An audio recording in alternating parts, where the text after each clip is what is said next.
जय हिंद साथियों।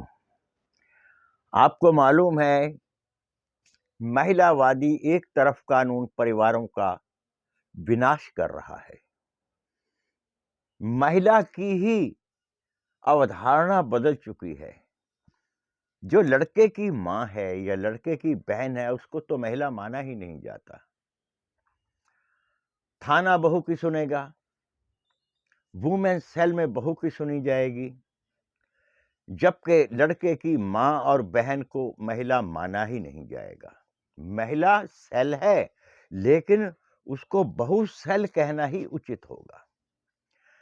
मेरी पिछली वीडियो में किसी एक बच्चे ने कमेंट किया था कि एक लड़के की मां झूठे केसों से इतना त्रस्त हुई, इतना उनको धमकाया गया कि उस बच्चे की मां को हार्ट अटैक आया और वो स्वर्ग सिधार गई।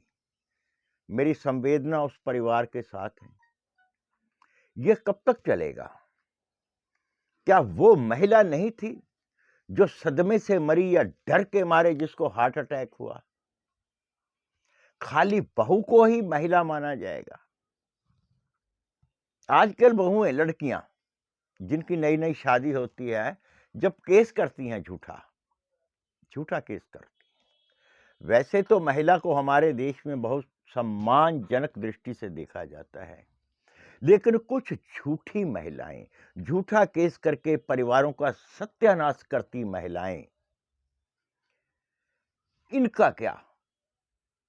इनको कौन सी आप उपमा देना चाहेंगे?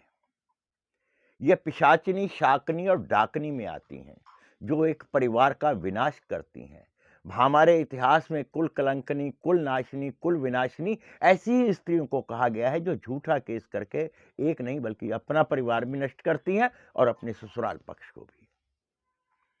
इनकी पहली जो शिकायत होती है कि हमारा पति नपुंसक है, हमारी शारीरिक क्षमता को पूर्ण नहीं कर सकता। क्यों भाई? तुम्हें कैसे पता है कि पति नपुंसक है? क्या तुमने कभी पहले पुरुषों को ट्राई किया जो तुम अपने पुरुष को नपुंसक कह रही हो? नपुंसकता का मतलब जानते हो? नपुंसकता का मतलब होता है उस अंग की मृत्यु। मृत्यु और बीमार में अंतर होता है। जिस लड़के ने कहीं भी अपने अवैध संबंध नहीं बनाए होते, ये मोस्टली शरीफ बच्चे होते हैं, इन लोगों को नपुंसकता वगैरह इनको कोई ज्ञान नहीं होता है, ना ही ये इतने पावरफुल होते हैं। घरेलू बच्चियां नहीं जानती नपुंसकता क्या होती है। एक शातिर महिला जो पहले से ही कई दुष्कर्म करके आई होती है, वो जानती है पुरुषत्व और नपुंसकता में क्या अंतर है। जिस महिला को संबंध ही अपने पति से बनाना है, क्या नपुंसकता, क्या पुरुषत्व? पहला इनका, जो ये लड़कियां कहती है ना हमारा पति नपुंसक है, भाई तुम 2-3 महीने में कैसे ये अनुमान लगा लेते हो नपुंसक है?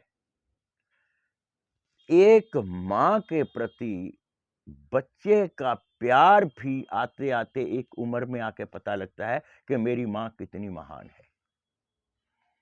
और एक बहू चाहती है कि मेरा जाते ही वो सम्मान किया जाए जो 40 साल बाद होना है, या 20 साल या 10 साल बाद होना है। आपने कुर्बानी तो कोई दी नहीं, आपसे मोहब्बत कौन करेगा? झूठा केस करके बैठ गए, एक नफरत का गुबार आपने खड़ा कर दिया है। कौन रखेगा ऐसी लड़कियों को अपने घर में? पीड़ादायक होता है उस परिवार के लिए। आज की तारीख में शादी ना हुई, संस्कार तो खत्म है शादी के नाम का, क्योंकि कानून इतने दे दिए, 497 इनको दे दी है कि जाइए जहां मर्जी गुलछर्रे उड़ाइए। तो संस्कारी शादी का तो औचित्य ही नहीं रहा है। खाली शारीरिक संबंध बनाने का या उसकी परिपूर्ण करने का ही इसको शादी का महत्व दे दिया गया है, जबकि संस्कार तो शादी में है ही नहीं। सारी छूट दे दी गई है, सास को रगड़ दो, ससुर को रगड़ दो, ननद को पेल दो, अपने देवर को पेल दो। तो बच्चों, आप मेरे को ये बताना, क्या शादी करना ऐसे कानून में, ऐसे देश में जहां स्त्रियों के लिए एक तरफा कानून है, शादी करना बनता है। ये शादी बहुत से घरों की बर्बादी बन चुकी है, जो लड़कियां झूठा केस करती हैं। आवाज उठाता हूं मैं इसके बरखिलाफ। बच्चे फंस भी जाते हैं, फिर भी जोश है जवानी का। कुछ लोग इसलिए वंश नहीं चलेगा, अरे अंश वंश को मारो गोली, कोई सम्राट चंद्रगुप्त का वंश है वो भी नहीं रहा, वंश वंश सब बेकार की बातें हैं। सबसे बड़ा जीवन का आधार है, आप जिंदगी में जितना भी जिए, किस सम्मान से जिए या अपमान से जिए।